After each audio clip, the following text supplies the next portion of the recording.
I get asked a lot, what causes low back pain? It's probably the most common question I get in the office. And actually, the answer is very, very complicated because every single structure in the spine can cause pain. That includes the bones, that includes the facet joints, the little joints in the back of the spine. Those joints are like the knee or the hip joint that can develop arthritis. The discs can cause pain, the muscles can cause pain, the nerves can cause pain. Sometimes we are very good at identifying what that pain generator is. So if someone has nerve compression or nerve pinching, that can cause pain that radiates down the arms or down the legs. And that's typically a lot easier to identify. If someone presents with only back pain or only neck pain, that can be a little bit more challenging to hone in on exactly what the source of pain is. And we often rely on a bunch of different clues to help us figure that out. So for example, we typically start with x-rays to help make that determination. X-rays, patients will often say, well, I have an MRI, do I need to get an x-ray?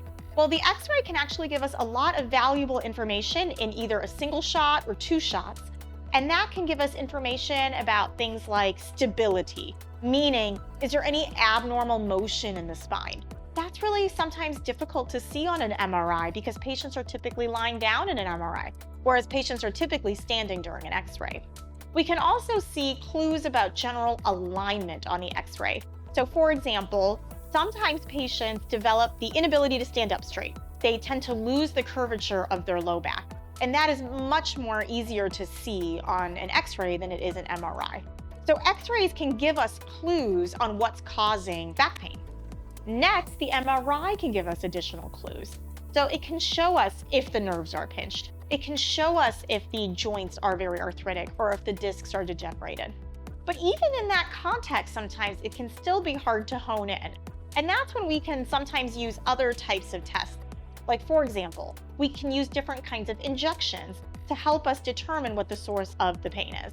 So if you get a facet joint injection, for example, and the pain goes away, we say, aha, that means that the facet joint is probably contributing to your pain. Or if you get an SI joint injection and the pain goes away, we say the same thing. The SI joint is probably contributing. So if you're sitting at home and you have back pain and you're wondering, well, how do I know if it's serious? How do I know if I should see a doctor? So keep in mind, 80% of Americans experience low back pain throughout their life. So it's essentially a universal problem. And so asking, should I see a doctor? Is it serious? Is a very relevant question. So things to look out for are what we call red flag signs. And that includes things like anything that could indicate that there's something very serious going on that could cause future neurologic deficits. So those include symptoms like leg pain or any numbness or weakness in your legs. Those are concerning findings. Also, if you have any fevers or chills, or if you have a history of cancer, we always want to make sure that there isn't something more sinister going on. And then finally, you might want to seek medical attention if you're having back pain and it's just not going away and you're really miserable and you want to treat that pain.